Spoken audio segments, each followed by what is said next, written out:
What's good, YouTube? Quinn Wade basketball analysis coming to y'all with a quick video. We're gonna talk about Terry Rozier, my Boston Celtics. He has been playing fabulous this year, getting to the paint, knocking down jump shots, pick and roll maestro. Can fit with damn near anybody on the court because his ability to knock down mid-range jumpers, create shots off the dribble, and get out in transition as a passer or as a finisher. I remember when I went to summer league and I seen them play for, I was impressed because he seemed like he wanted it. He seemed like he was hungry. He wanted to prove himself. Obviously, Danny Ainge was a guy that, as you seen with Isaiah Thomas last year, he doesn't hold ties to players. He trades players if it's for the benefit of the team. He doesn't really value a player relationship when it comes to winning. If he has to make a trade, if he has to release you, he's willing to do that as long as it means team success in the future or in the present.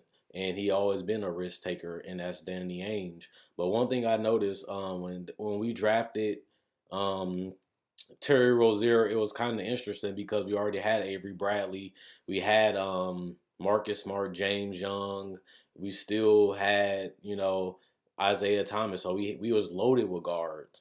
When Terry Rozier these last 3 years, because this is his third season, almost done. But the crazy part about it was we was loaded with so many guards. I thought like, why would you take Terry Rozier? I know he can play. I know he can play. That's why you drafted him. But we have so many guards, he's not going to get that much playing time.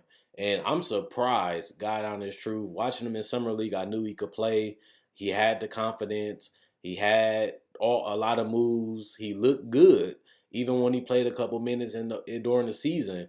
But we can't really gauge it because he's coming off the bench and he's not getting valuable minutes, and they're not scouting him. They're not game planning on Terry Rozier because he's a bench guy. He doesn't get that many minutes. But I was kind of skeptical of him, getting drafted, and I didn't like it because we had so many guards. It was a log jam at the guard position, and I didn't think he would ever get the minutes. I thought he was just drafting them just because he had to fill out the roster. I feel like he was drafting them because he couldn't trade the picks. So instead of, we see a player that we like, we see a player that we want, why not draft Terry Rozier? And if the right trade comes, he can be a part of that trade. Worst case scenario, you trade him for a second round pick or a late first round pick. Best case scenario, he shows he can play and we can cash in on him.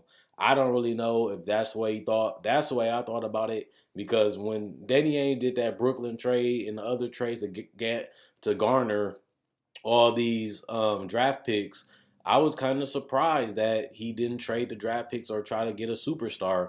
Obviously, that was 15, and now this is 2018 when he traded for, Kyrie Irving. He made a sign of Al Horford, and he cleared the space to sign Gordon Hayward and cleared a lot of the other players to go to Cleveland for Isaiah Thomas to get traded too. And Terry Rozier is one of the very few Celtics that's still on that roster since then, the Isaiah Thomas team. And he has shown that he can play. He has been the model of consistency when it comes to scoring. Has he been the most efficient? No. Has he been a volume scorer? At most, yeah.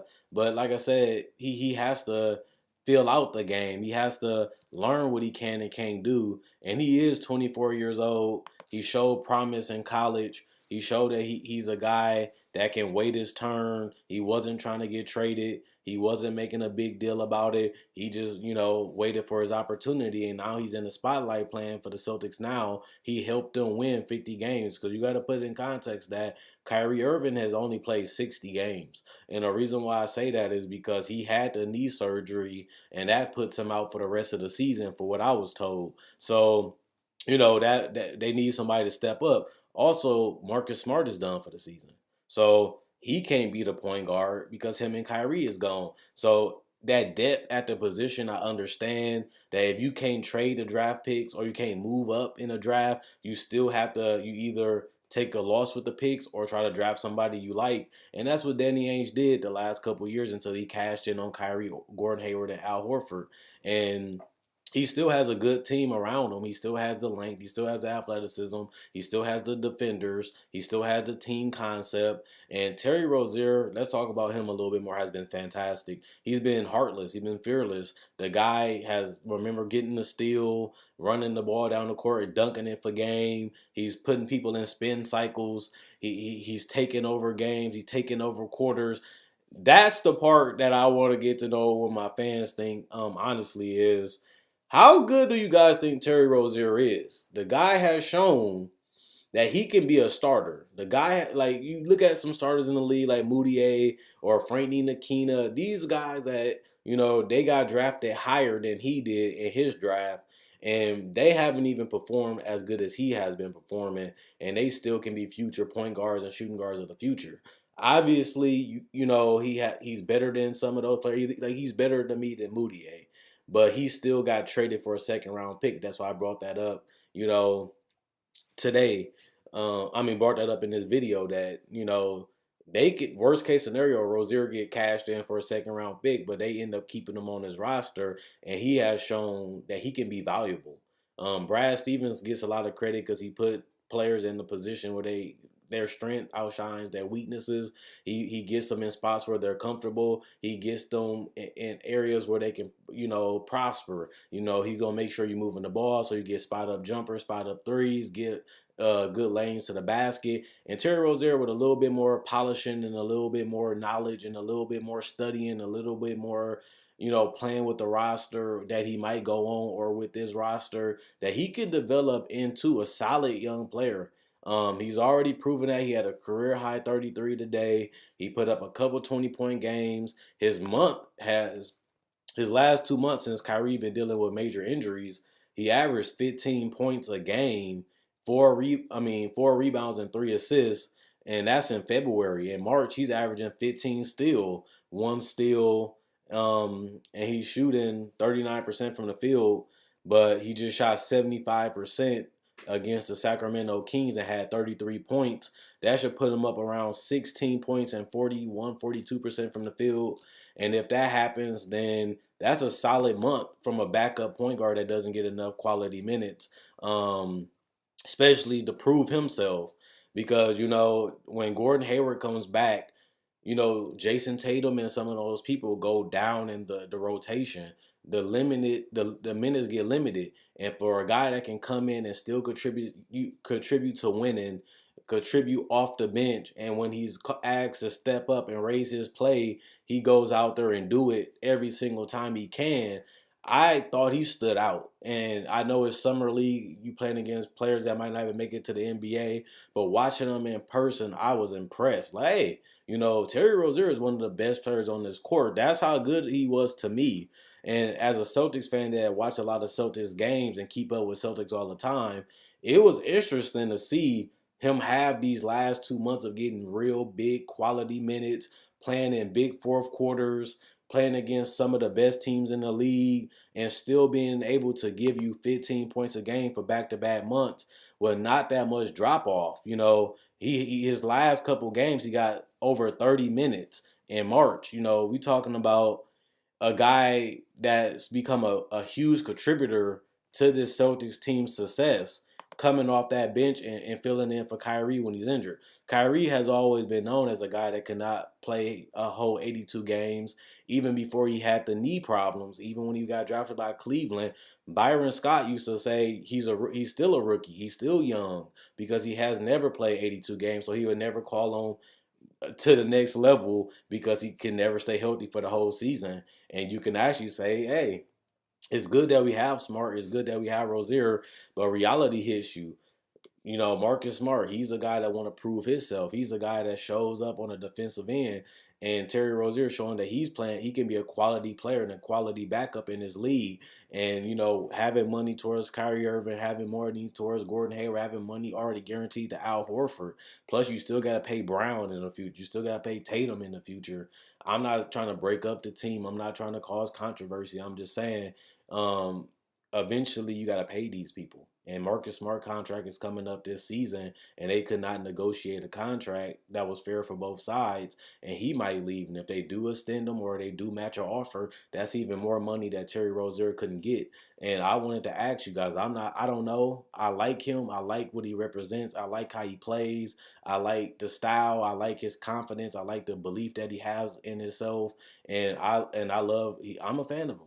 And I want to know, do y'all guys think it's kind of, well, people ain't adjusted to him? Well, he's not that big of a factor in the offense. He's just another product of Brad Stevens' system. No, he's just a backup, or some people even go as far as saying that he could be a starter in this league.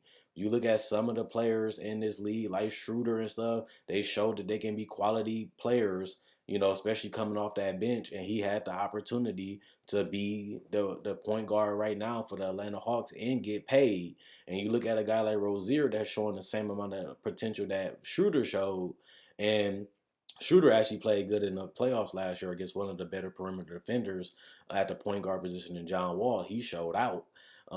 He had a good season. I mean, season in series, and if you get that type of confidence, and that's why I'm bringing up Terry Rozier, he's starting to get that confidence. He's starting to get that swagger. He started getting that attack mode, and I like him. I like everything about the guy. All I gotta say is, work on that jump shot a little bit more, make it a little bit more consistent, add a little bit more moves to the repertoire. That's just nitpicking. That'll happen anyway. As he gets better, as he gets more minutes, as he has the opportunity, he'll continue to be a sponge for the game. So what do you guys think? What do you guys think about Terry Rozier? What do you think his future will be? What do you think they should do with him? Do you think he'll be here after next year? Do you think a team will try to make him a franchise player? Do you think he's just a product of Brad Stevens' system? We don't know until those moments come. But I think his days in Boston are a little numbered. Obviously, they're gonna try to get him a good deal that's affordable and tradable. That's Danny Ainge, basically what he always do. He wants you on that solid tradable contract, just like he got Avery Bradley on, and he was able to get rid of him and trade him because that was a steal for the price of Avery Bradley. And if Terry Rozier is willing to take a cut to play on a championship caliber team, that could be very good, having a guy that can come off the bench and you have confidence in him as a coach and as a GM and as an owner that, hey, we got one of the best backups in the league, and he could be that guy. But at the same time, somebody else might see him like a shooter type of role.